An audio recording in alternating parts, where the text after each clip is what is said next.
Salut, et on se retrouve pour une nouvelle vidéo un petit peu particulière cette fois, il s'agira de discuter un petit peu des différences entre différents jeux et qu'est-ce qui les caractérise. Donc je suis en compagnie de...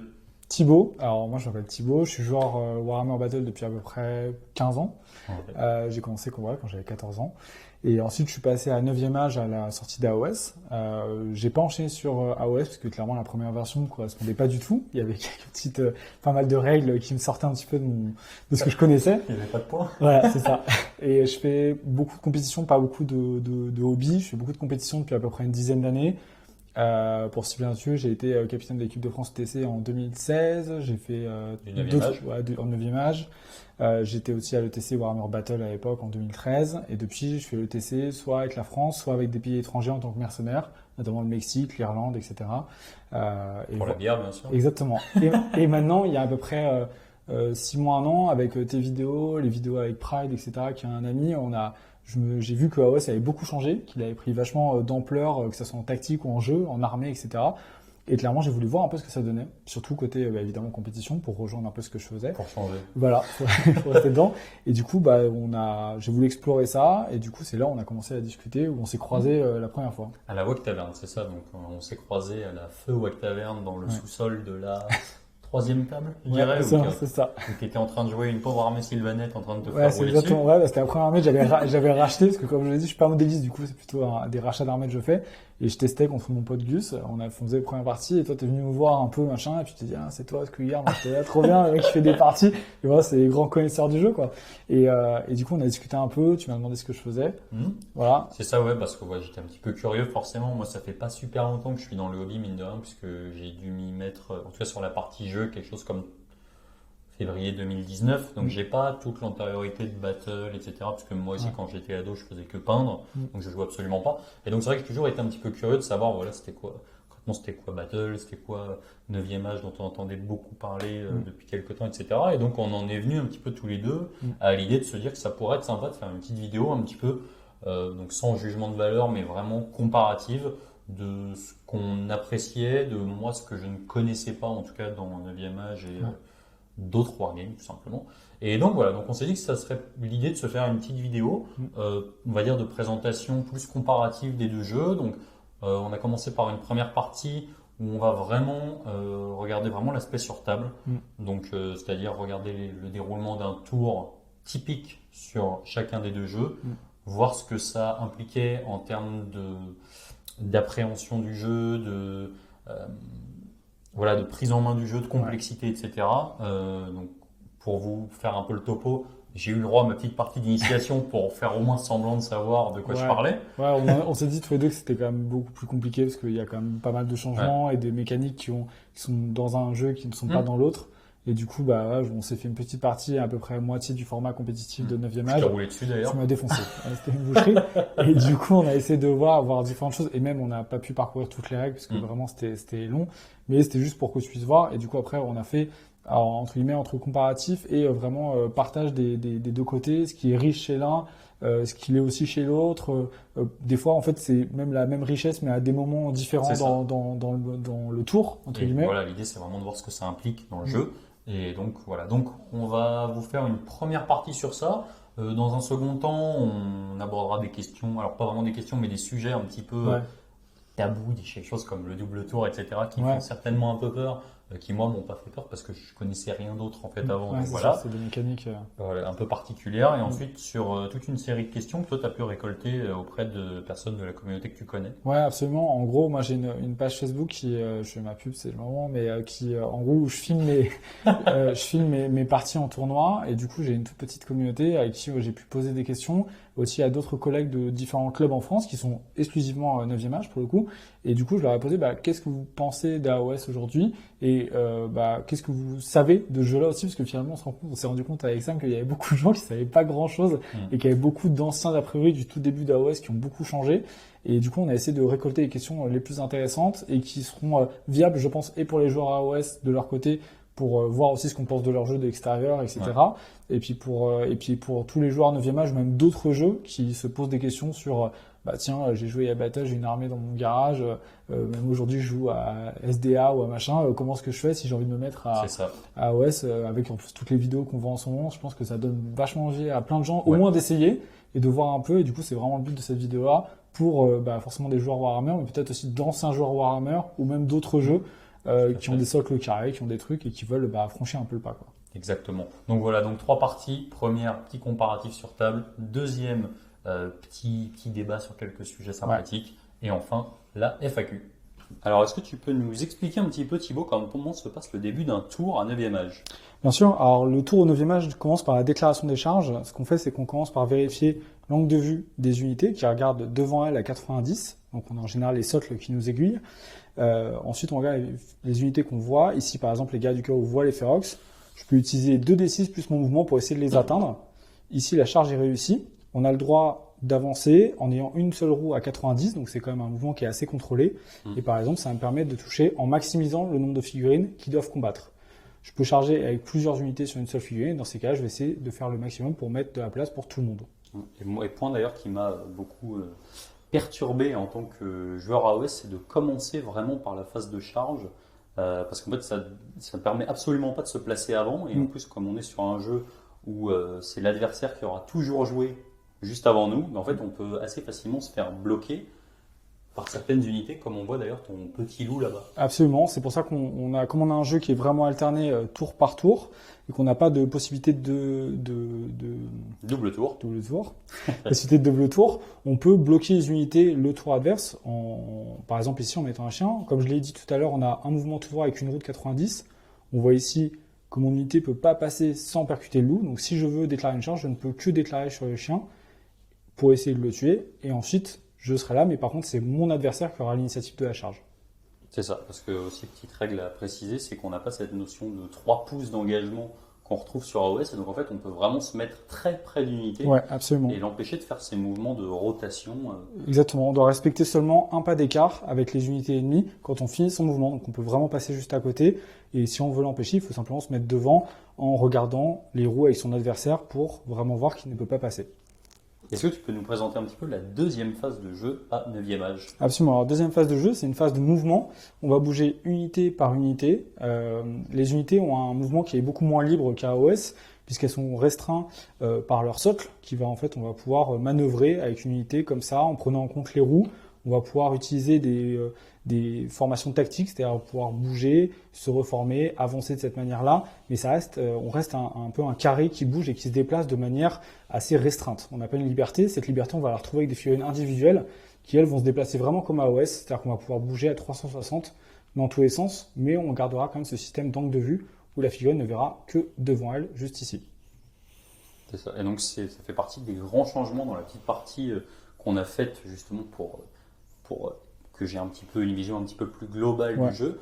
C'est qu'en fait sur AOS on a vraiment l'impression d'avoir en fait plein de figurines indépendantes en fait. C'est-à-dire qu'on a une seule restriction qui est de finir le mouvement en cohésion.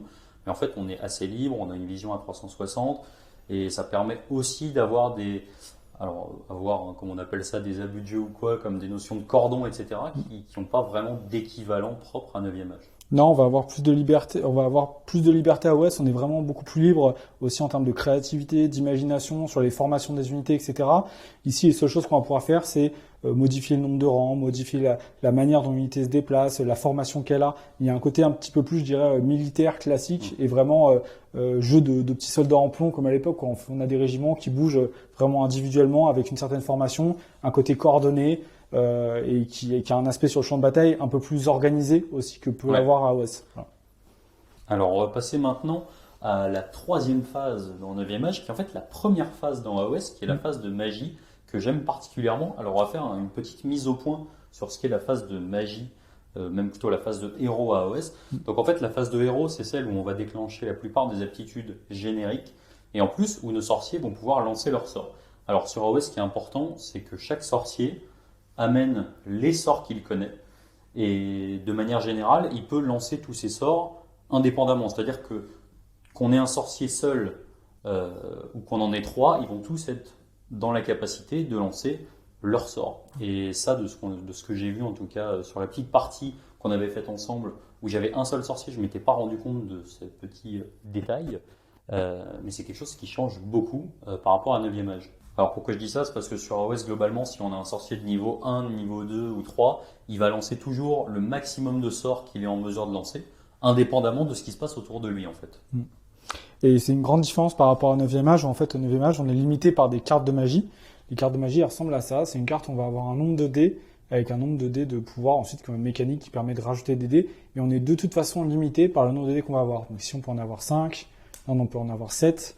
Et en fait, ça change et on peut avoir de 2 à 12 sorciers. On aura toujours le même nombre de dés. Et du coup, on sera limité dans le nombre de sorts qu'on peut lancer. Et ça crée une mécanique où la magie est un atout, mais entre guillemets est un atout limité. Alors qu'à AOS, on peut vraiment en faire une force irréductible de son armée, quoi. C'est ça, ouais. Sur AOS, on a vraiment moyen de baser des listes entièrement sur la magie parce qu'on sait qu'on va pouvoir lancer à chaque fois 2 ou 3 sorts de plus en fonction du nombre de sorciers qu'on aura.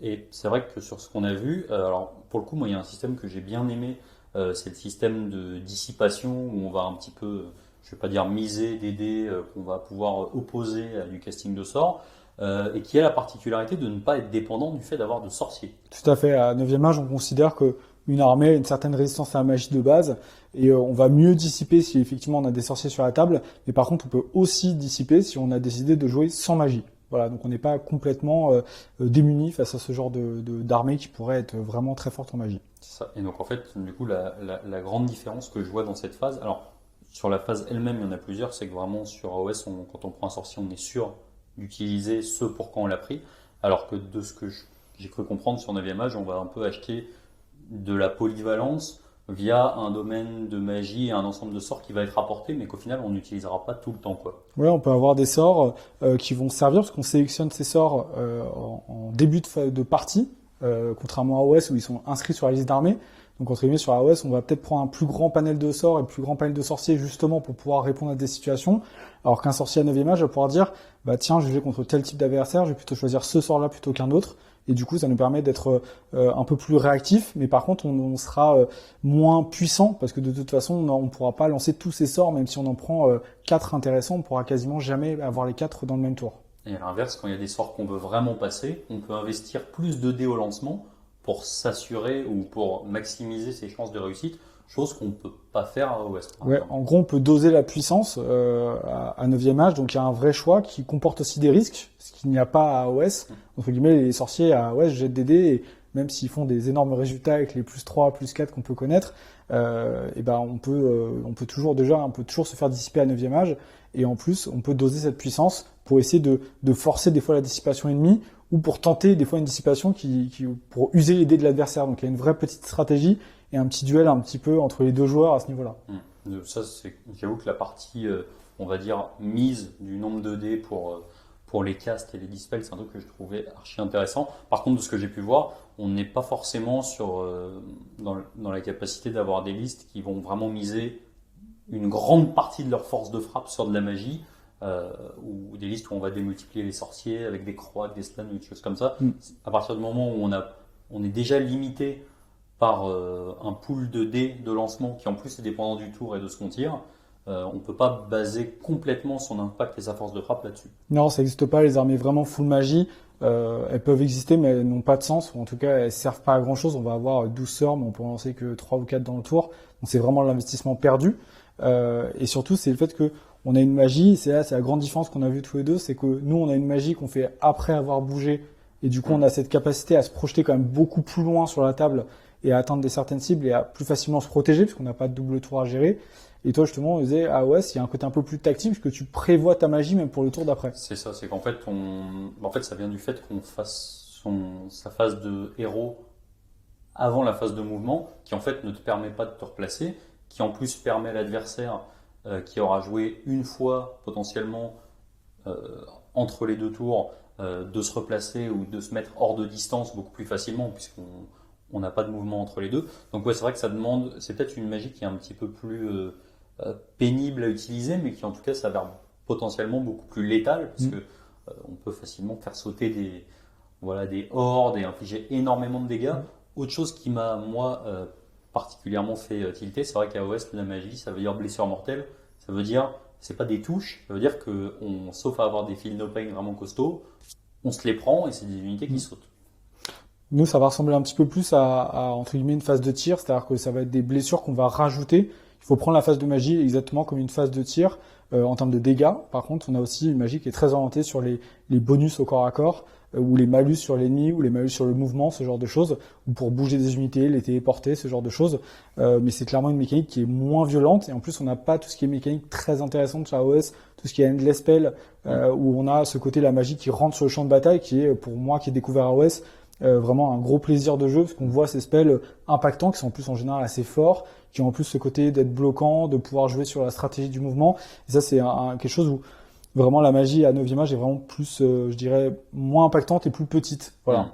Et dernier point, moi, qui m'a fait tilter rapidement dans le sens positif du terme, c'est-à-dire que on est souvent limité quand on joue un Battle Tome à la magie du Battle Tome plus la magie de son sorcier.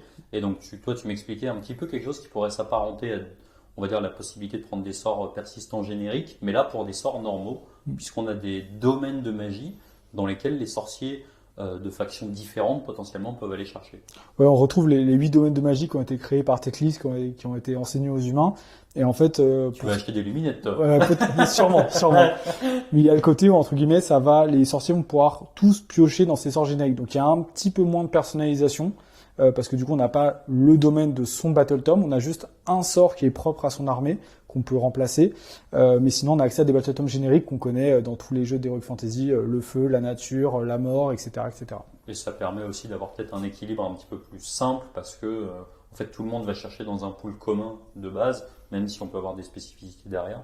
Et donc, en tout cas, ça fait beaucoup de différence pour cette phase qui est loin d'être anecdotique. Ouais, et puis on rajoute au fait qu'il n'y a pas de trait de commandement ou d'aptitude de commandement à utiliser dans l'entièreté du 9e âge, alors que c'est quelque chose de parfois indispensable, voire très très puissant à AOS. C'est une mécanique qui est clairement une force de AOS par rapport au 9e âge, d'avoir des personnages un peu totems qui peuvent des fois donner des effets dans des bulles, alors que nous, les effets dans les bulles sont très limités. Donc on va passer maintenant à la phase de tir, qui est, ma foi, assez comparable dans les deux jeux finalement. Absolument, parce que les deux joueurs ont bougé avant, donc les unités de tir ont cette capacité à bouger puis se déplacer pour pouvoir tirer ensuite. Néanmoins, il y a un côté, c'est là où on va retrouver une difficulté du 9e âge, c'est le côté système de jet de dés, tout simplement, pour la comparer avec les capacités des unités et leur profil. Toi, c'est un truc qui t'a paru un peu spécifique au premier instant, quoi. Ouais, bah en fait, c'est assez bizarre parce que c'est vrai que sur AOS, on est vraiment sur, quel que soit l'archétype d'arme, qu'on soit sur du combat, du tir, on est vraiment sur de la touche qui est écrite sur le War Scroll, de la blesse qui est écrite sur le War Scroll, qu'on peut modifier via des capacités, mais globalement, on fait ça un peu de côté indépendant et ça retranscrit pas forcément le fait que les petits ogres là, ils sont peut-être un peu plus tanky que le mage là-bas, etc. Et donc du coup, typiquement d'avoir cette notion de capacité de tir, ensuite d'avoir de la force contre l'endurance, ça m'a un peu rappelé une sorte de comparatif avec ce qu'on retrouve sur le SDA. C'est-à-dire que sur AOS, on est vraiment sur touche blessure indépendamment. Sur le Seigneur des Anneaux, on est vraiment sur de la force contre de l'endurance avec de la capacité de tir. Et là, ce qui m'a surpris, c'est que sur Nine Edge, en fait, on a tout, en fait. Ouais, on a la capacité, et ce qui m'a surpris, c'est après la force endue d'avoir encore de la save. Ouais, et puis on a aussi tout un système de modificateurs par rapport que ça soit aux lignes de vue déjà qui sont beaucoup plus complexes qu'à AOS. Entre guillemets, à AOS, on peut se baisser, on voit la figurine, on peut tirer dessus. Ici, on est là, il faut prendre en compte les décors, les tailles de figurines. On a 3 types de tailles différentes qui peuvent amener aussi un système de couvert, de cacher des unités, ce qu'on peut pas forcément faire toujours à AOS. Et du coup, il y a aussi des fois un côté frustrant. On voit une grosse figurine qui est cachée derrière une maison, elle dépasse, mais pourtant on peut pas lui tirer dessus. Néanmoins, il y a aussi ce côté tir où effectivement on va avoir une capacité de tir de base qui ressemble au final en termes de profil à ce qu'on peut avoir sur AOS, mais on va lui rajouter de la difficulté et en plus on va qui peut être une forêt à travers, tirer à travers une autre unité pour en toucher une autre, la distance aussi à laquelle on tire. Donc il y a tout ce côté-là aussi à regarder en permanence. Et le côté aussi, on va avoir du coup, comme tu dis, touche, blessure, sauvegarde invulnérable, etc. Et ça donne forcément des jets de dés qui sont un petit peu plus longs et aussi plus difficiles à appréhender pour quelqu'un qui commencerait le jeu en tout cas. Et aussi, c'est vrai que justement cette notion de difficulté, parce que ça me fait penser un peu, on imagine par exemple quand moi je jouais à SDA, quand il y avait une petite barrière comme ça, en fait on simulait dans le jeu le fait que la flèche passe la barrière par un jet de dés de 4+. Quand on passait à travers d'autres figurines, et ben, il y avait une chance que ça tombe sur notre gars. On était quelque chose sur quelque chose de réaliste, de moins simplifié, que j'avais trouvé assez plaisant, mais qui de facto réduit aussi la létalité globale des armées. Hein. Enfin, je veux dire, il n'y a peut-être pas d'équivalent Flamer chez vous, je ne sais pas. Mais voilà, et du coup, qui a aussi induit un truc, c'est que j'ai été très surpris des PV des figues, quoi. C'est-à-dire que, voilà, moi je vois, là on a joué avec, alors toi c'est des Ferox, moi c'est des Montfang, mais voilà, les PV sont divisés par deux, que ça soit pour le Master Rock. Le Master Rock c'est 6 points de vie maximum, voilà. Et c'est un des plus gros stats du jeu, c'est-à-dire que les plus grosses figurines ont 6 points de vie, on atteint les 7-8 points de vie parfois, mais ça reste des exceptions, c'est-à-dire une fois dans tout le jeu, quoi. Voilà. Ouais, bah, typiquement, j'ai été assez surpris quand j'ai eu mes gros persos bien burnés avec le dragon Ogre Shagot qui me tue Signoblard. Ouais, c'est ça. Je faisais un peu la gueule, quoi. Et il y a ce côté aussi en termes de tir, on va rajouter une mécanique qui est celle de 40 000, qui est le maintien et tir. C'est-à-dire quand on se fait charger une unité, comme ici les gars du chaos, s'ils veulent charger les crash-plombs, ils vont devoir subir un tir de contre-charge qui peut peut-être empêcher leur charge ou en tout cas les amoindrir grandement. C'est quelque chose qui n'est pas modifié comme à 40 000, on touche que sur du 6. Là, on va toucher vraiment avec un modificateur supplémentaire. Et la dernière chose qui est très différente, c'est qu'on ne tire pas dans les corps à corps, sauf pour les Scaven, mais ça, c'est un peu un truc de... C'est parce que c'est des salauds. C'est parce que c'est des salauds, ils massacrent un peu tout le monde. Là, on ne tire pas dans les corps à corps. Donc, il y a aussi, des fois, un côté un peu frustrant. On va avoir une petite unité qui va impacter un gros bloc d'archers. Le bloc d'archers, il ne tire plus alors que c'était une des forces de l'armée. Voilà. Alors que c'est vrai, ce côté AOS est des fois un petit peu plus même réaliste parce que, au final, une batterie d'arquebusiers ou de choses comme ça, c'est pas parce qu'ils sont engagés par 3 figurines que les mecs des rangs arrière vont pas tirer dessus, etc. Donc il y a quand même un côté où des fois on retrouve un réalisme d'un côté qu'on perd de l'autre, et c'est ça qui est vachement entre guillemets enrichissant dans les deux jeux aussi. Oui, moi ce que je trouvais assez intéressant justement, c'est que je retrouvais un peu quelques mécaniques du SDA, bien sûr, et que je trouvais qui sont des mécaniques que moi j'apprécie beaucoup en termes de réalisme en fait. Ça reste un système Game Workshop au départ, hein, qu'après le 9e âge et sa communauté a mis à sa sauce. Mais entre guillemets, la base, les profils, etc. reste du Game Workshop. Voilà. Donc on va passer maintenant à la phase qui a déjà eu lieu depuis belle lurette dans Lineage, qui est la phase de charge. Alors la phase de charge AOS, elle est assez simple. Hein. Pourquoi j'en parle? C'est parce qu'il y a quand même beaucoup de choses qui se passent entre la phase de déclaration de charge et la phase de combat dans AOS, qui sont en fait tous des mouvements de micro-gestion qui sont très importants.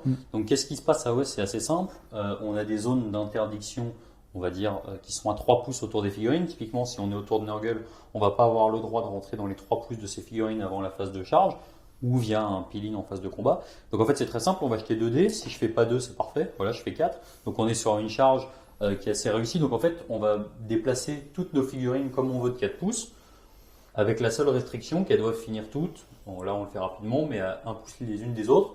Et ensuite, on va avoir des phases de peel-in.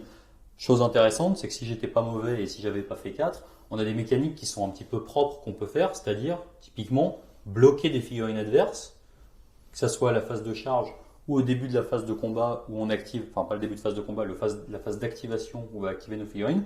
Donc ça permet d'avoir ce genre de mouvement un petit peu de micro-gestion qui peuvent être assez intéressants. Surtout qu'au moment où on active nos figurines, donc nos unités Age of Sigmar, toutes les figurines doivent se rapprocher de la figurine la plus proche, même si techniquement, c'est pas la figurine avec laquelle elles sont engagées. Donc il y a beaucoup de choses qui se passent justement entre la phase de charge et la phase de combat AOS, alors que ça se passe de manière très différente sur Nineage. Sur Nineage, effectivement, on l'a vu, on commence le tour par la charge, qui va se faire effectivement avec 2d6, mais cette fois avec un bonus, qui est le mouvement de base de l'unité, qui permet quand même des charges plus lointaines de manière générale que AOS, et on a assez peu de charges ratées, parce que même si on est à 2 pas de l'adversaire, à 3 pas, on peut pas la rater. Il y a quand même des bonus fixes. Et quand on arrive, par contre, on peut avoir des petites choses tactiques. Quand on a plusieurs unités qui vont s'incrémenter, on va choisir de quel côté, comment est-ce qu'on va s'organiser, essayer de minimiser des fois la riposte sur des personnages un petit peu fragiles. Mais entre guillemets, ça s'arrête là jusqu'à ce qu'on ait fini de taper. Et ce qui est intéressant, c'est que c'est vraiment quand on a fini de taper que là vient la micro-gestion du 9e âge, où on va être sur des reformations pour augmenter le nombre de guerriers qui vont venir se battre, où on va avoir parfois laissé la place pour venir un ami autour d'après. On peut avoir aussi des changements de côté pour un personnage, ce genre de choses. Et ça, c'est des choses qui sont la micro-gestion la plus intéressante, et c'est là où ça vient, c'est que c'est même après le combat, quand on a un ennemi qui va être entièrement détruit. Par exemple, si les guerriers du chaos se débarrassent de ces Ferox-là, on va avoir après la phase de combat des capacités de pouvoir bouger, se retourner, poursuivre son ennemi s'il s'enfuit, faire des charges, ce qu'on appelle des overruns, c'est-à-dire continuer sa charge après qu'on ait détruit un ennemi pour essayer d'en impacter un autre, etc. Donc la micro-gestion vient plutôt après, alors que finalement AOS on la retrouve au début. Elle est beaucoup plus micro vraiment à AOS, parce qu'on parle de figurines, alors que nous on gère plutôt des grosses unités. Donc des fois ça se voit un petit peu plus qu'on va faire, et c'est un peu plus lisible, alors que vraiment on va voir dans le doigté d'AOS la capacité à contourner les unités, comme tu l'as montré, capturer, enfin bloquer les unités pour pas qu'elles puissent se désengager, etc. Nous c'est un côté un petit peu plus brut au départ, et ensuite on rend de la petite micro qui peut être très intéressante, surtout sur l'après-combat. Ouais, qui change vraiment beaucoup de enfin typiquement moi qui ai plutôt l'habitude de faire quasiment que du AOS et rapidement un peu de SDA, ça change beaucoup, et c'est vrai qu'il y a beaucoup de phases où on se met à bouger, enfin ce que j'appelle phases qui sont peut-être pas des phases, mais disons beaucoup de moments dans le jeu où on se met à bouger, alors que sur AOS, voilà, globalement on va avoir une phase de mouvement qui est simple, une phase de charge qui est simple, et puis on va avoir un petit mouvement qui vient compenser au peel-in, mais voilà, qui en fait on n'a pas forcément besoin de beaucoup plus de mouvement puisqu'on est globalement assez libre de partir dans les sens qu'on veut. Alors que c'est vrai que sur Nine Edge, voilà, on va avoir beaucoup d'anticipation, de pré-placement, d'orientation ou de choses comme ça, et qui sont intéressantes mais qui sont pas simples à appréhender. Oui, parce qu'on peut beaucoup plus se gêner aussi entre unités, c'est aussi une des mécaniques. Ça, j'ai fait ça. Ouais. Et qu'on retrouve pas du tout, entre guillemets, à AOS, où entre guillemets, là, on va se gêner. Nos unités, des fois, peuvent être bloquées, c'est-à-dire ne peuvent pas pivoter parce qu'elles ont une unité à côté d'elles. Donc, il y a des fois un petit côté aussi un petit peu frustrant. Alors, ça peut être justement un avantage tactique, c'est-à-dire qu'on va forcer l'adversaire à gêner avec ses unités en se plaçant des espaces un peu restreints, etc., etc. Alors que AOS, on a quand même une plus grande liberté et on se fait pas trop enfermer, ce genre de choses. Donc du coup, il y a ce côté des fois un peu frustration, mais qui est aussi des fois de la frustration tactique, puisque c'est quelque chose qu'on a provoqué. Ouais, c'est vrai que je me rends compte sur la partie qu'on a faite tout à l'heure, je me suis retrouvé à avoir des cavaliers qui sont partis dans la pampa derrière parce qu'ils ont suivi une unité qui fuyait. C'est vrai que sur AOS, c'est quelque chose qui est assez rare, puisque déjà on va s'accrocher à quelque chose en route, alors que là typiquement j'avais mes quelques chevaliers du chaos qui étaient juste à côté de ton Master Rock qui ne les regardaient pas, et donc du coup je suis juste passé à côté. Voilà, alors moi c'était pas très maîtrisé, du coup ça paraissait un petit peu random, mais c'est vrai qu'on se retrouve très vite à avoir de la projection à des endroits de la table. En fait, on est passé très près d'unités adverses, mais avec lesquelles on n'avait finalement pas d'interaction. Oui, on a vraiment ce côté où des fois on peut passer, une unité peut gagner un combat par exemple comme ça, et détruire par exemple ce sorcier ici, continuer sa charge là, et passer quasiment en faisant un petit check au gars du chaos juste à côté. Coucou, ça va, on va chercher un truc derrière toi, et entre guillemets le tour du gars du chaos, ça peut se résumer à se retourner bêtement pour aller venir le voir. Bon, des fois, c'est vrai que ça peut être un petit peu frustrant, surtout quand on vient d'un autre jeu. Maintenant, quand on maîtrise pas. Voilà, quand on maîtrise pas. Maintenant, c'est des choses où justement, faut se projeter, il faut voir. On a aussi cette souplesse un peu tactique de la fuite à la charge qu'on n'a pas abordé là parce que c'est une mécanique qui est assez complexe.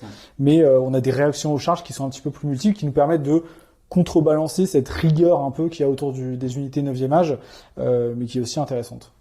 Donc on va passer maintenant à la phase de combat avec, on va dire, un petit comparatif de ce qui se passe. Alors comment ça se passe sur AOS, la phase de combat? En fait, on va activer nos unités de manière alternée en commençant par le joueur dont c'est le tour. Donc typiquement, moi là, je suis joueur Nurgle, j'ai le droit à des activations. Donc vu que j'ai chargé, toutes mes unités doivent être à moins d'un demi-pouce des unités adverses.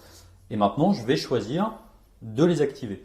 Donc, je vais choisir une unité que je vais activer et cette unité aura le droit de faire un mouvement d'engagement de 3 pouces sans finir plus loin que la figurine qui était la plus proche. Donc, typiquement, si je veux activer mon Monsieur Blob qui est ici et qui est techniquement engagé avec cette unité, je vais avoir le droit de faire un mouvement de 3 pouces sans finir plus loin de cette figurine, celle-ci, qui va me permettre d'aller engager typiquement un Lich Cavalos, une saloperie avec une save à 2 pouces. Donc voilà. Donc c'est vrai qu'on va avoir un peu de micro-gestion, c'est ce que je disais pendant la phase de combat. Avec une alternance qui va avoir un grand rôle, puisque ça veut aussi dire qu'en se plaçant intelligemment sur les pilines, on va pouvoir empêcher des choses à l'adversaire, et qui ne tient absolument pas compte d'une notion d'initiative, sauf d'initiative du joueur dont c'est le tour. comme c'est très différent à 9e âge, je te propose de m'expliquer tout ça, Thibaut. Absolument. Là, on va prendre un exemple très simple. On va prendre le tour du joueur Ogre. On pardonne pour les joueurs 9e âge, on ne s'appelle pas comme ça. Mais pour un joueur Ogre qui a chargé, donc là, il a fait une belle charge avec des Ferox de face, des Crash Plombs de flanc. On peut se dire, si c'est le tour du joueur Ogre, il est plutôt bien. Et ben, il y a quand même une difficulté à prendre en compte, que nous, on mise sur la rapidité des guerriers. Donc, c'est-à-dire qu'un guerrier, selon ses capacités martiales, va être plus ou moins rapide et va pouvoir frapper peut-être avant même que quelqu'un qui est chargé. Et là, on voit des guerriers du chaos qui ont quand même une bonne rapidité, qui est de 5, qui vont surclasser en vitesse même les unités en charge, qui gagnent un bonus évidemment. Plus on charge, plus on est rapide. Néanmoins, ils vont pouvoir frapper avant eux. Donc, on peut très bien se trouver à un combat où, après avoir frappé, on va perdre déjà 2 Ferox, peut-être 2 Crash Plombs, et être plutôt en grande difficulté côté Ogre, alors qu'on a chargé. Donc, c'est aussi une mécanique qui peut être aussi intéressante que frustrante. C'est-à-dire qu'on a un côté où quand on charge, bah, si on affronte quelqu'un de plus rapide, on peut des fois se faire raser une unité sans même qu'elle puisse taper. On peut penser rapidement aux elfes, en tout genre, aux guerriers du chaos, qui sont des guerriers, qu'on le sait, vraiment excellents. Slanesh. Voilà, Slanesh par exemple, qui ont des bonnes capacités de rapidité, mais ils vont forcément compenser ça par quelque chose. Et donc, bah, il va falloir se protéger peut-être des fois à la magie. On va essayer de protéger une unité, on sait qu'elle va frapper après. Mais par contre, l'initiative vient un petit peu comme AOS au joueur opérant. C'est-à-dire, c'est le joueur dans ses tours qui va choisir, je vais avoir ce combat-là.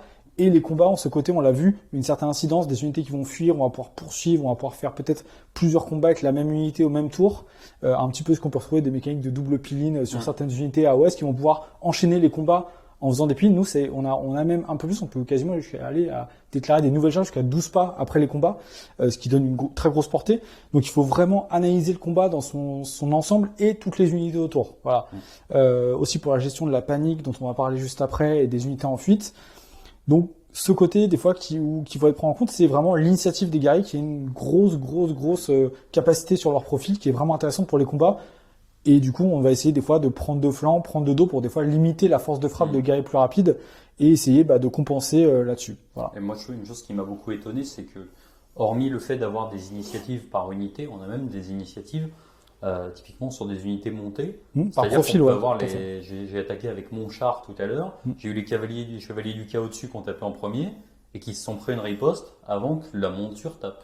Ouais, bah ça représente différentes capacités martiales au sein d'une unité. On va avoir des fois un guerrier qui est très très rapide comme un chevalier du chaos. Il est monté sur un cheval du chaos. Le cheval du chaos, il a peut-être pas reçu le même entraînement que son maître. Et du coup, bah forcément, ça crée peut-être une ouverture pour un autre guerrier qui va pouvoir essayer de mettre un coup de lance, ce genre de choses. Et ensuite, on a une mécanique qui est aussi différente, c'est qu'à AOS, dès qu'on va être engagé, on va pouvoir frapper. On a même certaines distances d'attaque avec des armes.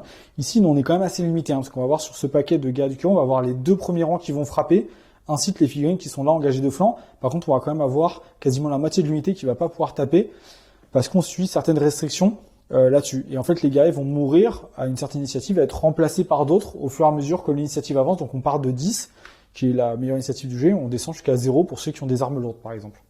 Ouais, donc le truc assez intéressant, en fait, c'est que ça va même plus loin qu'une initiative par unité. En fait, on est quasiment sur une initiative par profil, en fait. Par profil, du coup, on descend les profils en ordre d'initiative et ça donne quelque chose de très réaliste en termes on va dire, de combat réel, en fait, tout simplement. Et puis les profils sont quand même beaucoup plus bas en termes de puissance que AOS, mais il y a aussi moins de profils. C'est-à-dire que par exemple, on peut regarder sur des gros seigneurs à AOS, on va avoir des profils avec des fois 4, 5 profils d'attaque avec différentes choses. Ici, vous avez un seigneur ou par exemple un sorcier comme ça, il a un profil d'attaque, peut-être un de monture, et c'est tout.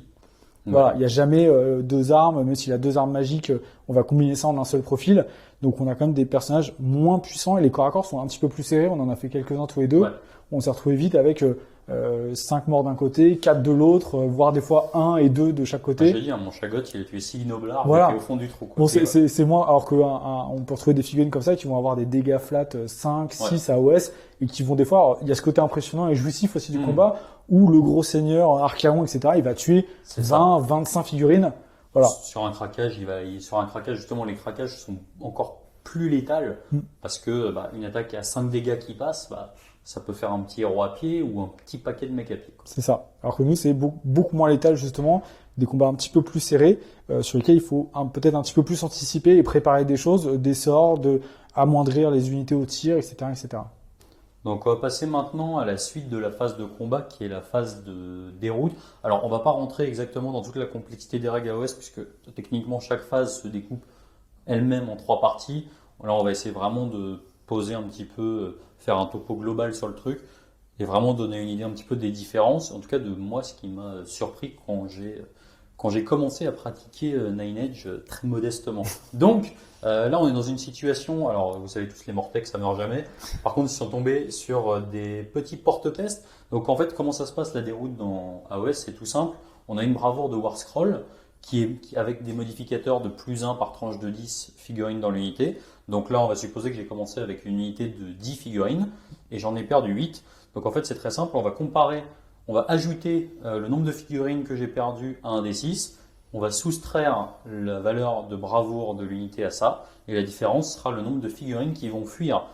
Alors justement, qu'est-ce que ça veut dire fuir? Donc là, on va regarder. Évidemment, c'est le moment pour casser le dé. Je fais 5. Donc là, 8 plus 5, ça nous fait 13.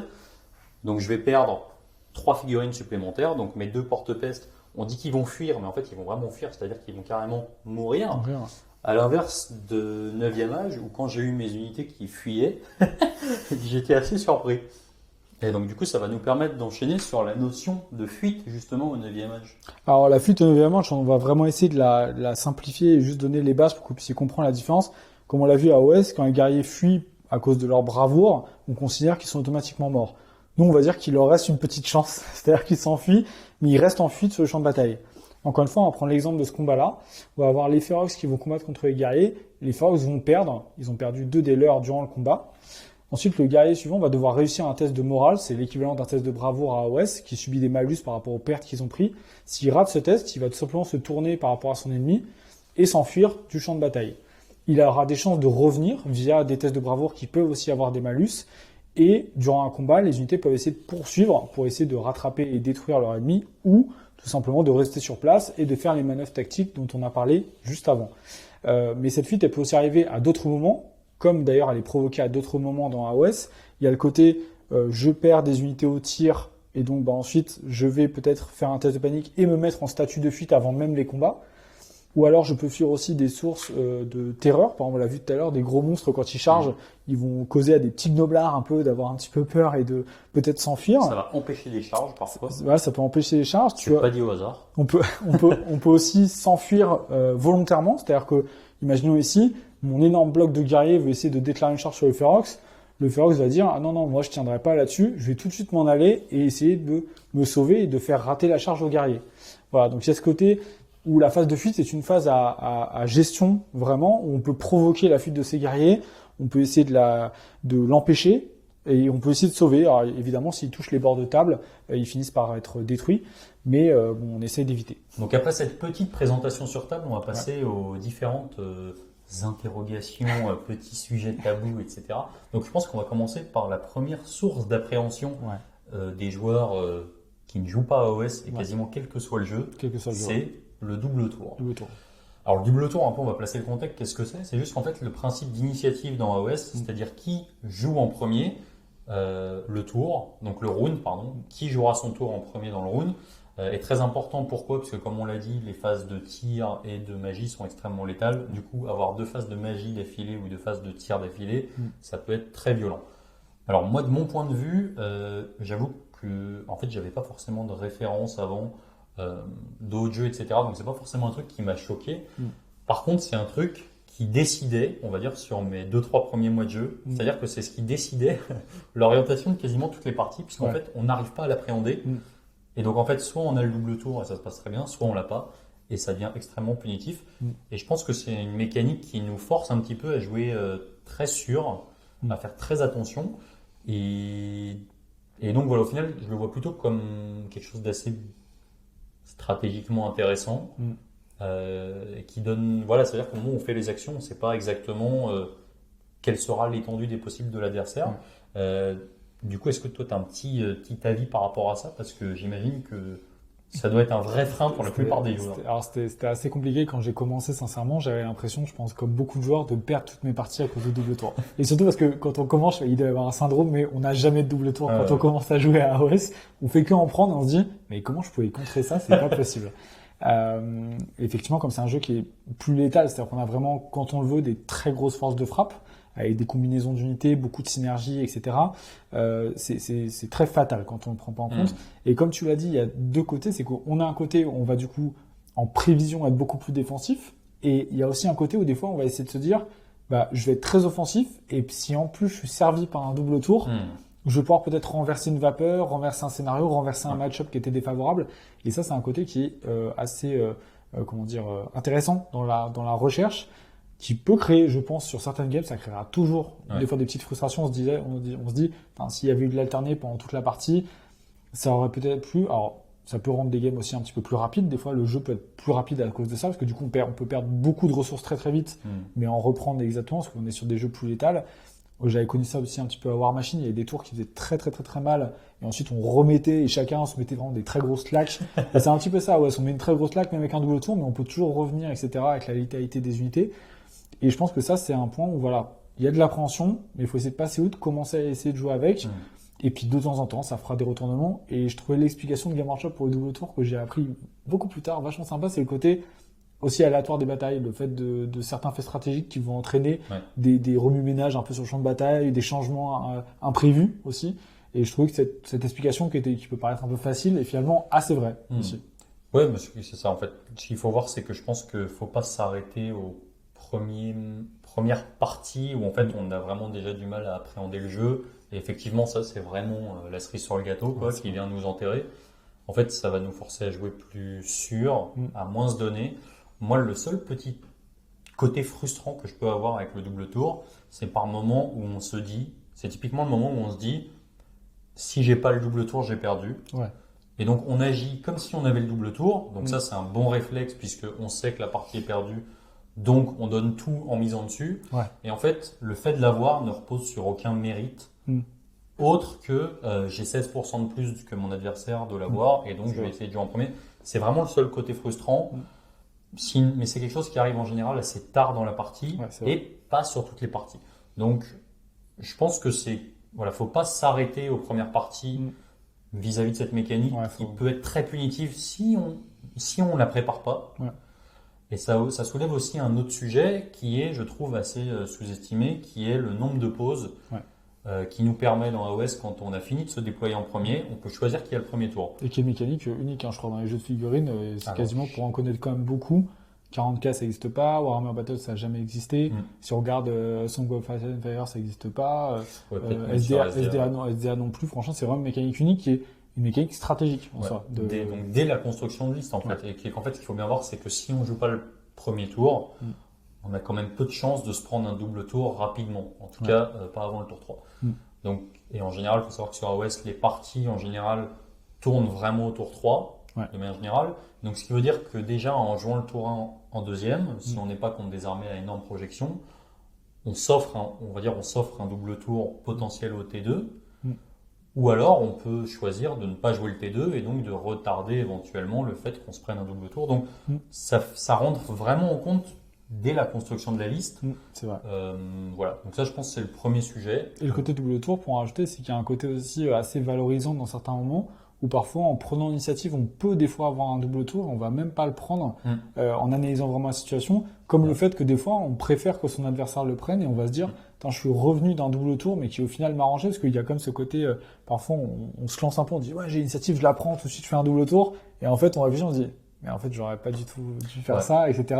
Et il y a ce côté où, quand on revient d'un adversaire qui vient nous enchaîner 2 tours de jeu complets, et qu'on se dit, mais là, j'ai clairement encore les chances de gagner, on se dit, il y a une vraie profondeur en disant, je l'avais bien prévu, j'avais bien calculé, il a eu un double tour, et pourtant, je peux remonter la partie, le scénario, etc., etc. C'est vrai qu'il y a vraiment des armées en plus qui s'y prêtent, parce qu'il y a une mécanique qui est très importante. C'est vrai que moi, je joue beaucoup la DS, et très souvent, on a des debuffs qui s'appliquent jusqu'à la prochaine phase de héros. Exactement. Donc, en fait, je pense typiquement, le meilleur exemple, c'est Neferata. On va payer très cher des points de commandement pour avoir appliqué des debuffs jusqu'à la prochaine phase de héros. Parfois, on va se dire, si on prend le tour, ces debuffs vont disparaître, et donc on va devoir les payer. Si on laisse le tour à l'adversaire, au final, très bien, j'ai pas à les payer, et lui, pendant son tour, sera débuffé.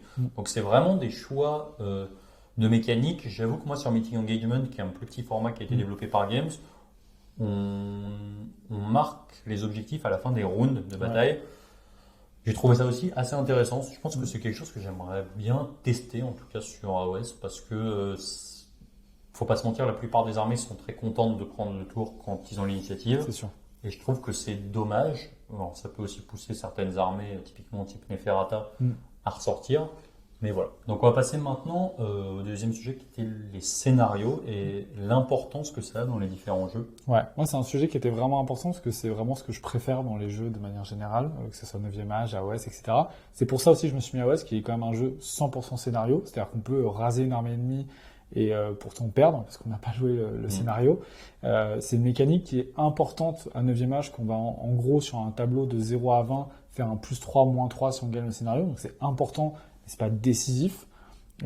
Et alors qu'à AOS, c'est vraiment une mécanique unique, quoi. C'est-à-dire que c'est la seule source de points de victoire. C'est ça. Et pareil que dans d'autres jeux, c'est un des seuls jeux qui fonctionne uniquement sur ça, quoi. Du coup, c'est assez intéressant parce qu'on va pas forcément être porté sur la bâche. On a des armées qui vont être portées sur la prise de table et le contrôle d'objectif, alors qu'en fait, on va absolument rien laver. Je prends un exemple, moi j'avais fait un tournoi où c'était je sais plus, on avait 4 parties par exemple, et j'arrive à la dernière ronde. Non, c'était à la fin du tournoi d'ailleurs. C'était à la fin du tournoi, sur 3 parties, on était 32 si je dis pas de bêtises. Je finis 5e et il énonce tous les scores de bâche. Donc premier, 2900, 2800, puis il arrive à moi, Légion du Deuil, 600 points. Ouais. Alors voilà, en fait, c'est-à-dire que on va pas se baser sur la bâche. Ce qui est important, c'est vraiment d'avoir quelque chose qui est capable de contrôler les autres jeux. Et je pense que c'est très intéressant parce qu'en plus, ça a tendance à diversifier potentiellement les listes. Et puis d'avoir aussi des listes d'armées qui soient capables de s'adapter à tout un tas de scénarios assez variés. Parce qu'en fait, c'est le seul moyen de scorer, quoi. Absolument. Et après, il y a un côté qui est vraiment différent entre, pour le coup, nos deux jeux, le 9e âge et AOS, c'est que à 9e âge, on a des unités qui sont spécialisées dans la prise de scénario, qui sont des unités qu'on appelle scoring, c'est-à-dire c'est elles qui peuvent vraiment occuper le champ de bataille, comme par exemple les guerriers qui sont là, mais après on a par exemple les personnages, les chars, etc., qui ne peuvent pas prendre de scénario, ils servent à rien, entre guillemets, ils jouent pour le côté bâche un peu de ce côté-là.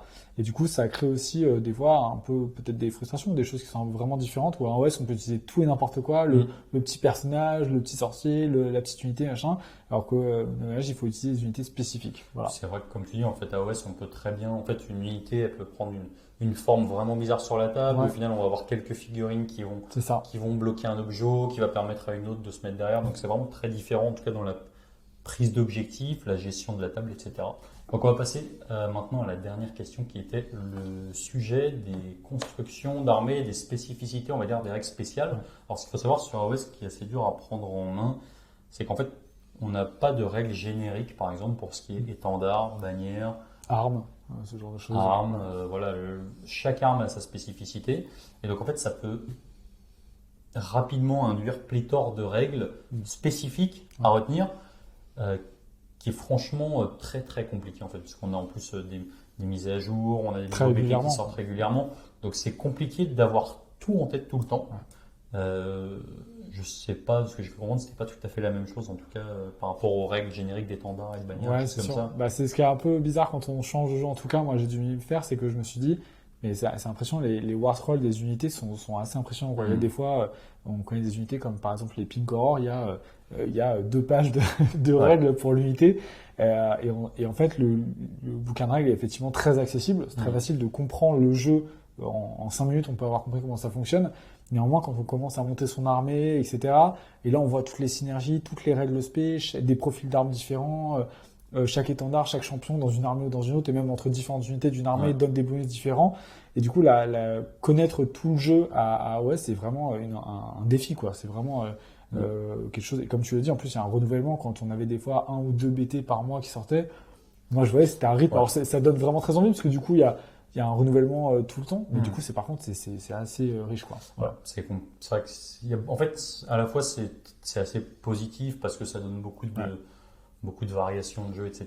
Et d'un autre côté, c'est parfois très compliqué de suivre. Ce qu'il faut savoir, c'est que, comme on l'a dit, il y a beaucoup de choses qui sont spécifiques aux armées. Je pense par exemple, de manière plus générale, à ce qui peut être du domaine de magie ou des sorts, etc. Ça commence à être un petit peu moins vrai avec des bouquins comme des suppléments comme Malign Sorcery qui apportent des sorts communs pour quasiment tout le monde. Mais en fait, dès la construction de la liste, on va avoir quelque chose qui va être très spécifique à chaque fois à une armée différente. Et ça va être, je pense, d'autant plus compliqué d'équilibrer tout, parce qu'en fait, il n'y a rien de commun. Ouais, alors du coup, à 9e âge, on a plutôt des bases communes et un très gros bouquin de règles comparé. On va avoir plus de 150 pages, etc., qui vont essayer de couvrir plein de choses. Les terrains, les armes, les différentes capacités de mouvement, comment ça marche, les différentes possibilités de mouvement pour toutes les unités du jeu, etc. Et ensuite, on va avoir, pour le coup, si on prend des fiches d'unités, des war scrolls d'unités, si on les retranscrit, on a des profils qui sont un petit peu plus compliqués, pour le coup. Mais par contre, on a peut-être maximum une règle spé, voire très souvent 0. Voilà. Mais juste avec des coups en points qui vont être designés. Du coup, c'est un petit peu plus facile aussi d'équilibrer, forcément, parce que si on touche, par exemple, je te donne un exemple, mais on a beaucoup plus d'artefacts. Mais par exemple, s'il y a des artefacts qui sont trop utilisés, on peut penser par exemple à l'amulette éthérée, tu vois, à AOS. Nous, si on a une arme qui est trop utilisée, par exemple par des seigneurs ou une protection trop utilisée, on a juste à toucher à celle du bouquin de règles en disant celle-là, on va la modifier, on va la passer de 50 à 100 points. Et tout de suite, ça va modifier beaucoup d'armées d'un seul coup. Voilà. Et ça, c'est cette capacité-là. Il y a un petit peu plus de personnalisation aussi. C'est-à-dire qu'on a beaucoup d'artefacts. On peut avoir une armée. Pour donner un exemple au joueur AOS, vous avez en général 1 à 2, voire 3 artefacts dans une armée. À 9e âge, vous pourrez avoir une armée avec, je sais pas, peut-être 10 ou 15 artefacts dans une armée, quoi. Parce que on peut combiner avec 3 à 4 artefacts par personnage pour avoir des personnages uniques qui ont des profils un peu ridicules au départ, mais qu'on peut vite un petit peu booster pour les rendre un tout petit peu sympa, mais c'est quand même très en dessous de AOS. Mais voilà, c'est un peu ce côté-là qui est vraiment très différent en termes de personnalisation et la complexité aussi. On peut jouer des figurines aussi de manière individuelle, on peut jouer 14, 15, 16, 17 guerriers du chaos, mais alors que AOS, on va avoir 5, 10, 15, 20, 40. Quoi, voilà. Et ça, c'est aussi quelque chose qui est un peu plus modulable. Alors, c'est aussi plus complexe, je trouve, mais par contre, le côté bataillon d'AOS rajoute un côté très tactique et aussi dans la construction, pareil pour la Endless Spell qui se rajoute en termes de points, etc. C'est vrai, ça, pour ce qui est des bataillons dans AOS, c'est souvent ce qui va nous faire orienter sur une armée, donc un bataillon, une loge, des trucs comme ça, qui nous permettent aussi d'avoir, on va dire, cette sorte de personnalisation via des artefacts, puisque les traits de co, c'est un par armée pour le général, et puis en plus, c'est souvent maintenant avec le système de sous-loge, c'est vraiment affecté d'office, on n'a pas vraiment le choix. Même pas choisir. Les artefacts, c'est vraiment la source de personnalisation et qui n'est accessible que via des bataillons supplémentaires à partir du deuxième. Donc, voilà, des bataillons, en gros, c'est ce qui regroupe plusieurs unités. Voilà, ceux qui connaissent pas du tout. Dans un bataillon, un bataillon, on va avoir quelques unités différentes qui vont former le bataillon, qui vont souvent avoir un bonus et qui nous donnent la possibilité de déployer d'un seul bloc toutes les unités d'un bataillon. Donc, on va passer maintenant aux différentes questions qui t'ont été posées par ta communauté. Et donc, on va vous les lire en direct et y répondre à la volée. Donc, première question. Avec déjà une armée de battle peinte, faut-il obligatoirement resocler l'armée sur socle rond pour pouvoir jouer en tournoi à AOS? Tu veux que je réponde? Je pense que c'est plus de ton côté celle-là. Alors, ce qui est sûr, c'est que pour jouer en tournoi à AOS, il va falloir jouer sur socle rond. Donc ça, il n'y a pas trop le choix. C'est obligatoire tout le temps? Oui, okay. Parce que ça a une importance vraiment très grande dans toute la micro-gestion de peeling, etc. Qu'on a vu juste avant, le côté... Exactement. Et par contre, ce qu'il faut savoir, c'est que les socles ronds sont plus gros que les socles carrés équivalents. Et donc, en fait, il existe des adaptateurs. Des adaptateurs qui vous permettent de mettre votre socle carré plus petit dans l'équivalent socle rond de la même taille. Donc, au lieu de vous repayer le soclage et tout, déjà, ça vous permet à moindre coût de juste mettre vos socles carrés ou rectangulaires dans les socles équivalents. Et puis voilà. Donc après, globalement, même si vous amenez une figurine comme ça, en général, les socles ovales ou etc. sont plus grands. Au pire, vous le mettez dessus et puis personne ne vous embêtera. Vous n'aurez peut-être pas le prix de peinture, mais voilà. Deuxième question. On voit dans le méta OS le spam d'unités uniques porte-peste Fury. Est-ce que cela n'est pas un frein aux joueurs 9e âge pour découvrir ce jeu? Alors, je vais répondre peut-être à la première partie de la question. Faut savoir que c'est vrai que sur AOS, il y a une période où il y avait énormément de spam, que ce soit justement typiquement les porte-peste, les auriques. Les Mortec, on en voit beaucoup. Hein. C'est vrai que sur les Mortec, c'est malheureusement un truc qu'on commence à revoir, mais c'est plutôt récent en fait, que ce soit les Mortec ou même les Pink. C'est-à-dire que, alors on a vraiment le spam en tant qu'unité de troupaille un peu nulle qu'on va mettre en 120 exemplaires. Et le spam, par exemple, le spam de ce qu'on peut appeler des Stoneorn ou des Masterrock, et en fait on va jouer 4 fois la même grosse figue avec des personnalisations à la marge. Je pense que c'est globalement une tendance qui tend à disparaître parce qu'en fait maintenant on commence à avoir les outils dans le jeu pour répondre à quasiment tout le temps de la horde, par exemple, que de la horde. Et en fait, ce qu'il faut savoir, c'est qu'en solo, je pense que c'est pas une bonne idée de spammer forcément tout le temps la même entrée, parce que si on tombe sur son counter, on va se faire, on va se faire laver. Ouais. Bah, après, c'est quelque chose qui effectivement peut un petit peu rebuter dans un premier abord quand on arrive sur les tables avec 120 porte-peste. Mais il faut savoir que quand on touche au jeu de figurines, le spam arrive quand même assez rapidement dans beaucoup de jeux. Et même si le 9e âge essaie de contrer ça, sur certaines éditions de l'ETC, on a vu aussi du spam de certaines unités. Ça a été un petit peu plus proche du spam, par exemple, des Stonehorn, c'est-à-dire c'était des spams de figurines individuelles. On a vu par exemple des listes à 9e âge avec 6 ou 7 griffons en haut elfe. Ça ressemble en soi pas à grand-chose. Alors c'est joli, les griffons, c'est sympa. Mais il y avait quand même un côté où on spam les choses. On a vu des listes, des gens qui avaient posé des concepts où on avait 10 fois 20 lanciers aussi au 9e âge à l'ETC. Bon, je pense qu'il y a toujours des gens qui vont essayer de pousser un concept au plus loin. Ouais. Alors ça a été assez efficace, peut-être un peu moins à 9e âge, mais on l'a vu aussi à 40 000, à plein d'autres jeux, on va multiplier, on se souvient des 200 cultistes à 40 000, où ils mettaient des petits anneaux de couleur pour s'y retrouver sur le truc, tellement il y en avait.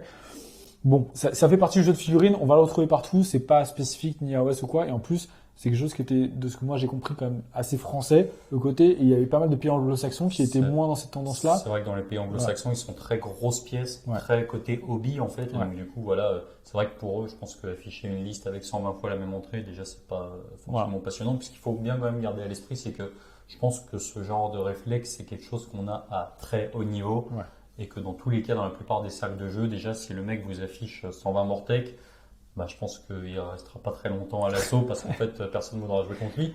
Et puis en plus c'est pas forcément intéressant pour tout le monde. Donc voilà, globalement je pense que le spam au sens je vais jouer 4 fois une unité qui vaut 400 points, je pense que ça fait plaisir à tout le monde de jouer contre 4 Stonehorn. En tout cas moi ça me fait toujours marrer. C'est joli en plus. Ça me fait beaucoup moins marrer de jouer contre 120 porte-peste. Et globalement je pense que hormis en tournoi très énervé, et je pense qu'en plus c'est quelque chose qui a tendance à disparaître, c'est pas quelque chose qu'on va avoir beaucoup. Alors, y a-t-il des aspects mécaniques de l'un des deux jeux que tu aimerais voir transposés chez l'autre? Je te laisse répondre à cette question. Ouais, alors pour le coup, ça et moi, on a un truc qu'on aime bien, c'est la magie de tous les deux. Il y a un côté où notre magie à 9e âge est quelque chose d'un peu de très tactique, mais il n'y a pas beaucoup de côté jouissif, et c'est pareil même de manière générale dans AOS, il y a quand même un côté où la puissance qui peut sortir de sorts, d'unités, etc., Croak, par exemple, bientôt Teclis, elles sont, ont un certain plaisir de jeu, c'est-à-dire qu'on ressent la vraie puissance. On peut penser par exemple au côté de jouer des dieux comme Archaon ou Nagash, qui sont des figurines hyper puissantes, qui valent très cher, qui coûtent la moitié de l'armée, mais qui ont ce côté vraiment jouissif, quoi. On joue un dieu ou un demi-dieu avec beaucoup de capacité, qui est hyper puissant et tout. Ça, c'est un côté qui nous manque quand même à 9e âge. Et j'aimerais bien avoir ce côté un peu plus jouissif. Alors ça rentre dans les personnages nommés, on en parlait là-dessus, la magie. Et ça, c'est un truc pour moi qui manque un peu. Alors, c'est vrai que quand tu m'as sorti je vais pas dire le Archaon sur son destrier, mais voilà, moi je pensais que j'avais Archaon, quoi. Voilà. Donc, alors moi, j'avoue qu'un truc que j'ai bien aimé, c'est le côté gestion des ressources pour le dispel, par exemple. C'est-à-dire qu'il y a un côté un petit peu, on va dire, je vais pas dire méritocratique, mais voilà, on a un sort qu'on veut absolument passer, on va lui affecter plus de dés, et notre adversaire, potentiellement, on va avoir une gestion de pool en fait qui va être un peu plus intéressante que je lance 2 dés, j'espère faire beaucoup, et puis mon adversaire lance 2 dés et il espère faire plus. Ça, c'est un truc que j'aime bien parce qu'en fait, ça rajoute des choix, et ça permet d'éviter des actions majeures, surtout à OS où la magie est peut être très violente. Ça rajoute du choix et pas juste, on va dire, un jet de dés raté qui va nous faire potentiellement un manque à gagner de 20 ou 30 figurines en face. Et après, je dirais le dernier aspect qui me plaît beaucoup, c'est le côté scénario. Il faut dire que les scénarios à AOS, il y en a quand même des très intéressants. Le côté capture de scénario, enfin un peu flag, c'est-à-dire je le plante pour ensuite pouvoir bouger, est super sympa. Le côté qu'on les joue à chaque tour est aussi quelque chose qui manque parfois à 9e âge, où des fois on a des scénarios à 9e âge qui vont se jouer que au tour 6. Et entre guillemets, on a beaucoup de joueurs qui jouent, et puis à la fin, ils s'en occupent tour 5 ou 6. Quoi. Ça, c'est un côté où moi, j'aimerais bien que les scénarios soient encore plus importants à 9e âge, comme ils peuvent l'être. Je trouve que le dosage entre les deux, bataille et scénario, est intéressant, mais qu'il soit mieux construit comme peuvent l'être à AOS, notamment toutes les figurines comptent, par exemple, ou le nombre de figurines compte aussi. C'est aussi un aspect qui pourrait changer certains méta. On a beaucoup de méta sur le côté figurines individuelles, qui du coup... est un peu cassé à AOS parce qu'il y a ce côté j'ai besoin de monde aussi pour prendre des objectifs. Et ça, c'est un côté, une mécanique. Je trouve que les scénarios sont vraiment bien dosés, ils sont intéressants. Il y a le côté brûler des scénarios aussi, des choses comme ça, très tactiques qui sont, ou sur toute la map, il y a beaucoup de scénarios, beaucoup d'objectifs, c'est très intéressant. Ouais, c'est vrai que les scénarios, genre terre brûlée, merde, toutes les vertus de ça, Ouais, c'est des hyper scénarios tactique, assez intéressants. Puis en plus, on voit que Games sont en train de remettre un petit peu à niveau, typiquement des problèmes qu'on a vu avec les Bisclo Raiders à une époque, où en fait, prendre des objets avec un nombre de figues, quand on a une armée d'ogres, où on a quasiment pas de figues sur la table, c'est problématique. Voilà, ils ont compris, ils ont mis les Behemoths à 10 qui comptent pour 10 figurines. Les ogres à 2 par figurine, donc en fait ça permet de compenser, en fait de rendre tout jouable. Ouais, et il y a aussi tout le côté qui manque clairement à 9ème, c'est le côté un petit peu jeu, je dirais fluff, comme on dit, un petit peu, vous savez, qu'on a vu, qu'on vous pouvez faire des campagnes qui vont monter, où les unités vont gagner des points à dépenser pour recruter des unités. Malheureusement, la jeunesse et la non-professionnalisation, c'est pas facile à dire en vidéo, de notre jeu fait qu'on manque de cette partie-là, puis qu'on a un jeu qui est très orienté compétition. Et malheureusement, on peut pas avoir, tiens, j'ai envie de me faire une campagne au club avec des potes, faut que je fasse des règles moi-même maison. Alors qu'ils ont quand même pondu, je trouve, un système AOS qui est quand même pas mal. Hein. Ouais, sur les passes to glory, c'est vrai que c'est assez sympa. En fait, c'est un peu narratif, quoi. On a notre petit héros, puis au fur et à mesure des batailles, il va monter sa petite force, voilà. Ça, c'est un truc qui est sympa. Ouais. Alors, on a eu une question sur le côté importance des sorties et le fait qu'on a un peu tendance à croire que les armées récentes sont complètement dégénérées par rapport aux anciennes. Alors, pour être tout à fait franc, je pense qu'il y a un côté un petit peu pierre-feuille-ciseau. En tout cas, alors, il y a plusieurs aspects. Déjà, quand on joue en équipe, sur AOS, c'est vrai qu'on va aller chercher des match-ups très binaires et très sûrs. Ce qu'il faut savoir, c'est que sur AOS, on a des mécaniques très fortes, mais qui ne s'appliquent pas forcément tout le temps. Je prends un exemple. Il y a des armées qui vont être capables de relancer toutes leurs saves, sauf à certains moments précis, comme par exemple la phase de tir.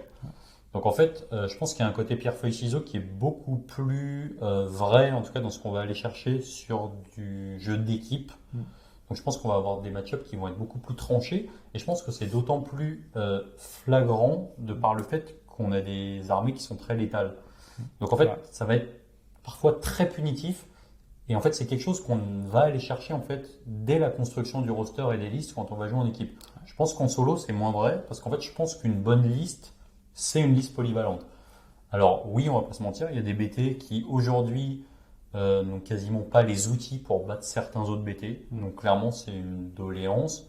Je pense qu'avec tout le taf qu'a fait Games depuis un an sur la réédition de tous les BT, c'est de moins en moins vrai. Il faut savoir qu'il y a tous les ans, au manuel du général, un rééquilibrage des coups en points, pas des word scrolls.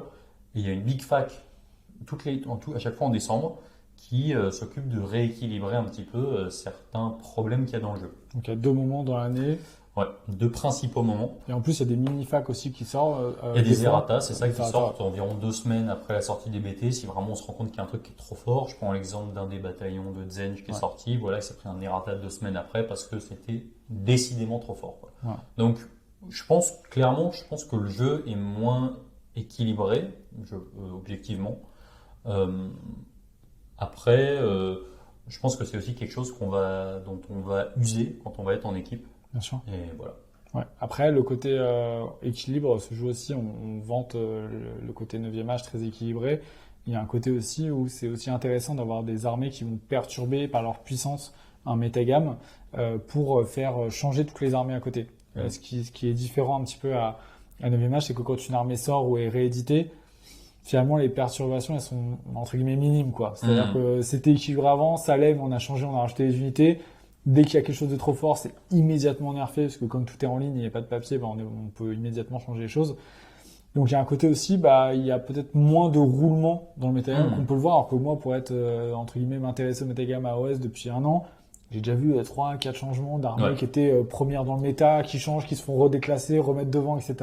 Et ça crée un côté aussi hyper intéressant. En tournant, on peut se dire...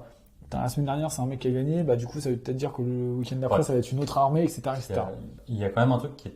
Je pense que le jeu est quand même globalement plus équilibré que ce qu'on a tendance à penser en solo. Par exemple, à titre d'exemple, au LVO qu'il y a eu en janvier dernier, sur les 10 premiers du classement final sur AOS, on avait 9 allégeances différentes. Donc on est quand même pas mal.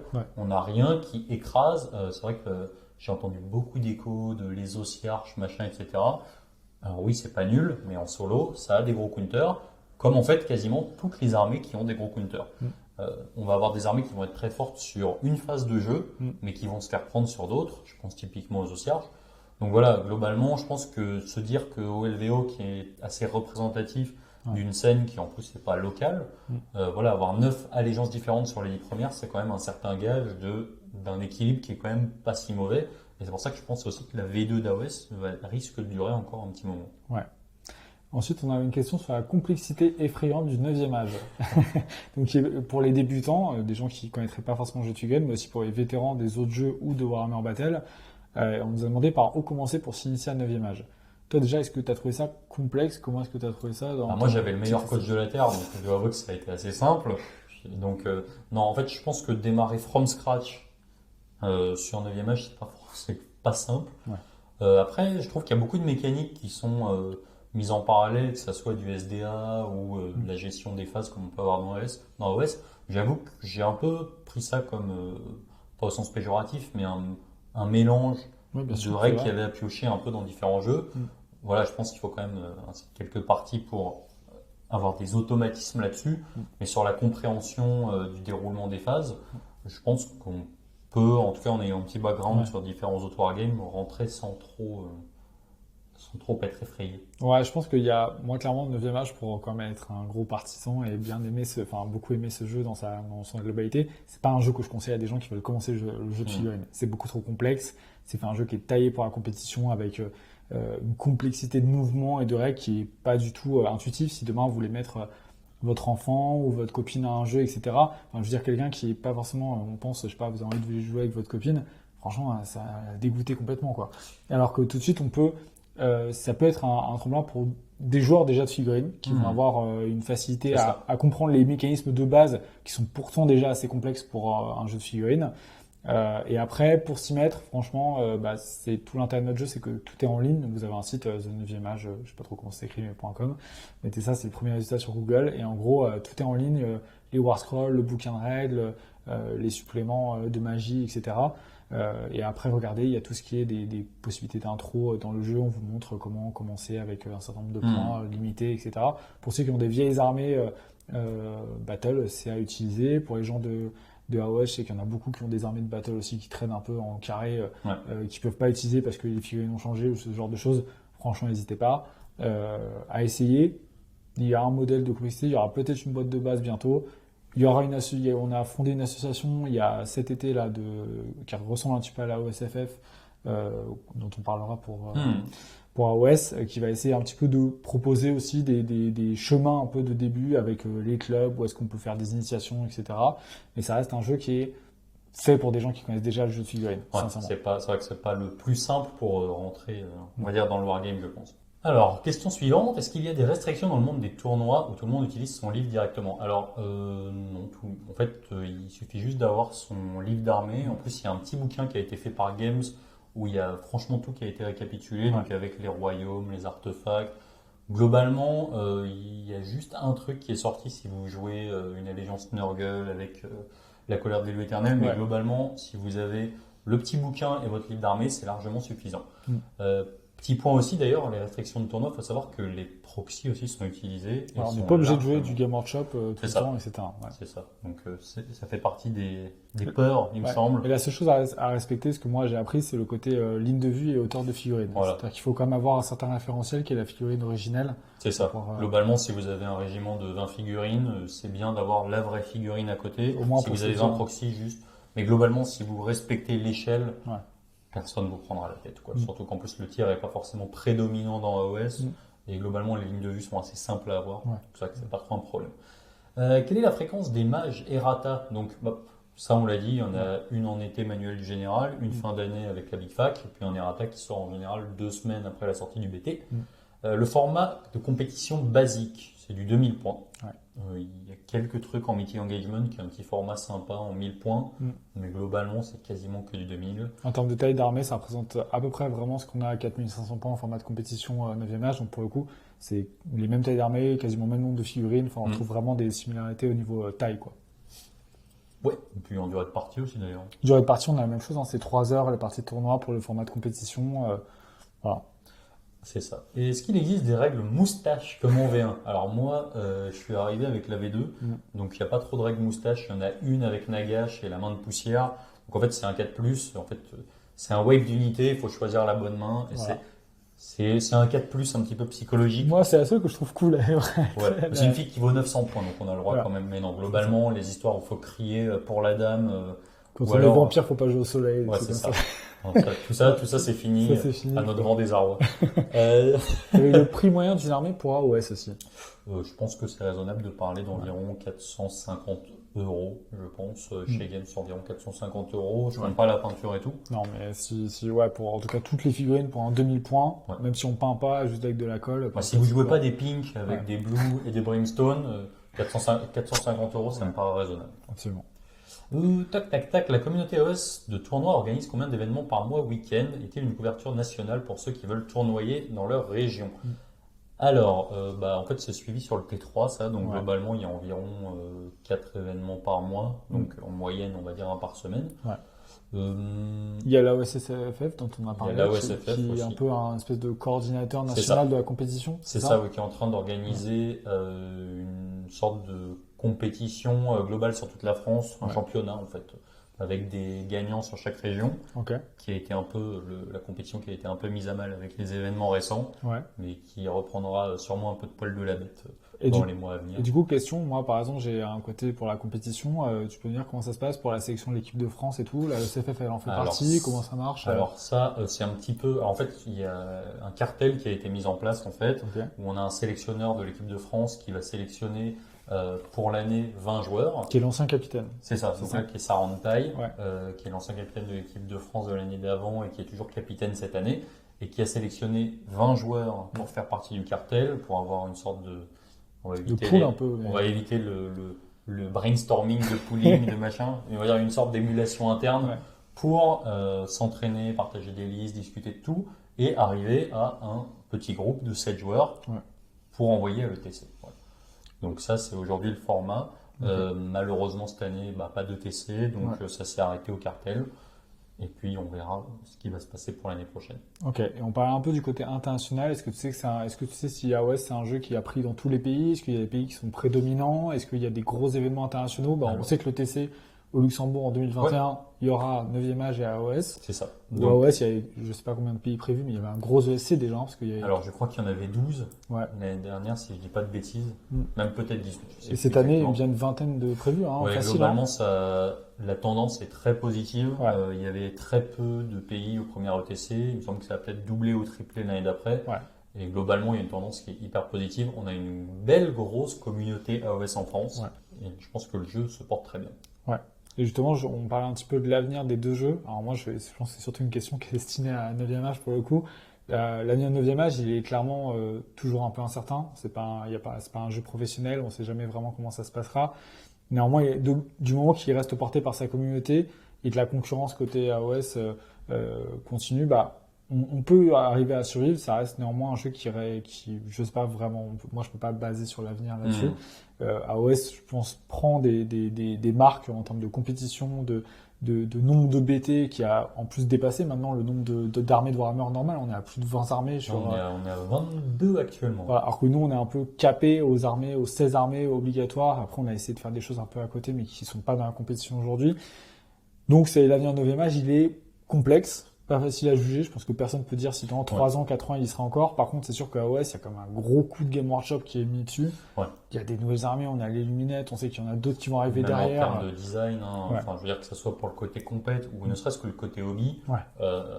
Games tape vraiment du poing sur la table avec AOS en ce moment en termes de les Sons of Behemoth qui vont sortir. Bref, c'est vraiment des trucs Ouais. magnifiques. Et même si vous n'êtes pas compétiteur, je pense qu'il y aura de quoi se faire plaisir niveau peinture. Ouais, puis en une année, ils ont quand même un rythme de BT qui était quasiment proche de celui de 40 000. On était à 1, voire 2 par mois. Enfin, c'était vraiment c'est Ouais, impressionnant. Hein. pendant toute une année, là, il me semble qu'ils ont revu quasiment une dizaine de BT. Ouais, c'est donc, c'est vraiment très très suivi. Ouais.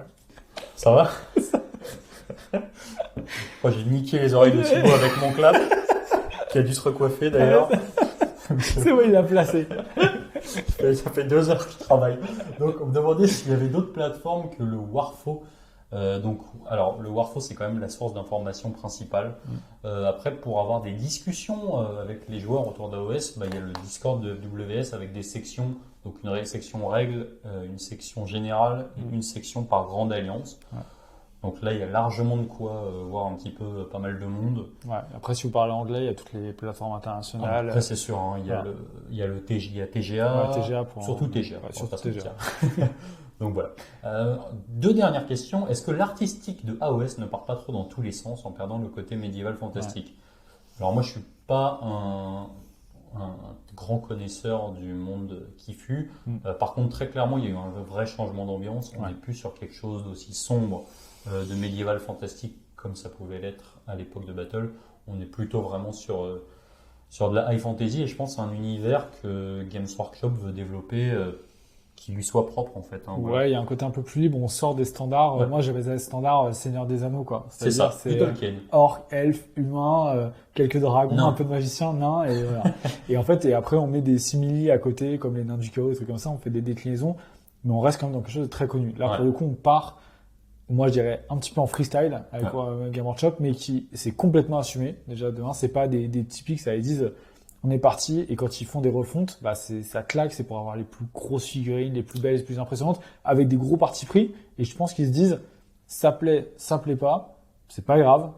Par contre, on veut vraiment faire un truc hyper marqué. Et les figurines, on peut retenir tout ce qu'on dit, mais Games, ils ont encore montré qu'ils restaient les maîtres en termes des figurines plastiques, etc. Ouais. Et puis il y a de plus en plus de jeux de figurines aussi aujourd'hui. Il y en a quand même beaucoup. On voit aujourd'hui beaucoup de choses arriver. Et du coup, c'est aussi pour la société Game Workshop une manière de se démarquer et d'attirer peut-être d'autres clientèles et de fixer. Nous, notre univers, c'est open bar, quoi. On peut vraiment aller chercher tout et n'importe quoi, des influences asiatiques, des trucs dans tous les sens, pour enrichir aussi. C'est pour ça que c'est de l'heroic fantasy et du medieval fantastique. On peut au final agrémenter ce qu'on veut, quoi. Voilà. C'est ça. Alors ensuite, dernière question. Quel est le plus gros tournoi AOS en France? Y a-t-il un interrégion? Alors oui, il y a un interrégion qui est organisé tous les ans.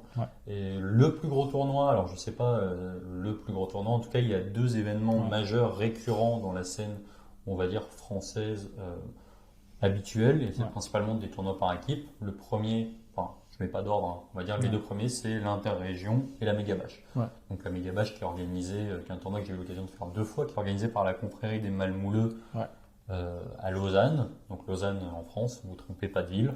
Voilà, donc c'est des tournois par équipe. Si je dis pas de bêtises, on a 18 équipes la mégabash, donc ça fait 72 joueurs, c'est des équipes de 4. Donc voilà, c'est vraiment des tournois qui sont, moi j'ai pas encore eu l'occasion de faire l'inter, mais voilà, c'est des tournois qui sont très bien gérés, c'est des événements récurrents sur la scène AOS en tout cas. Ouais, et pour les gros tournois, moi je donne vraiment rendez-vous si vous voulez voir ce que c'est que le 9e âge vraiment visuel, en septembre et octobre, il va y avoir l'interrégion 9e âge, qui est un des plus gros jamais fait, il va y avoir 350 personnes. Donc c'est assez impressionnant, c'est dans le centre de la France, vous pouvez la regarder sur T3, il y a toutes les informations. Si vous voulez vraiment passer un week-end à voir, et en plus il y a des concours de peinture évidemment, l'interrégion c'est le hobby avant tout, de la bière, de la peinture, c'est parfait. Voilà, donc en tout cas, je pense qu'on a répondu à peu près toutes les questions. On a essayé vraiment d'être le plus clair, exhaustif et objectif possible sur ce qu'on a présenté, en tout cas des comparaisons et des différences entre les deux jeux. Donc, merci à toi. Ouais, merci à toi d'avoir donné l'occasion de pouvoir discuter un peu comme ça entre amoureux de jeux différents. D'être vraiment aller voir dans les autres jeux aussi qu'il y a autour de vous, de vos collègues, d'échanger. Il y a de la richesse un peu partout, sur différentes points tactiques. Il y a des choses qui sont mieux chez l'un, mieux chez l'autre, mais c'est vraiment une question de joueur. On peut apprécier une version du mouvement, de la magie, ce qu'on s'est dit, et pour autant c'est bien de partager, et en plus ça ouvre des richesses d'un point de vue joueur, je trouve. On peut s'enrichir d'un point de vue connaissance et puis tactique, quoi. C'est clair. Moi en tout cas j'ai bien aimé cette petite partie d'initiation. Puis j'ai plus qu'à venir te casser le cul le PC. Donc voilà, en tout cas merci beaucoup. Merci à toi. C'était super cool. J'espère que ça vous a plu. N'hésitez pas si vous avez d'autres questions auxquelles on aurait malencontreusement pas répondu en commentaire. Et puis je vous dis salut. Salut.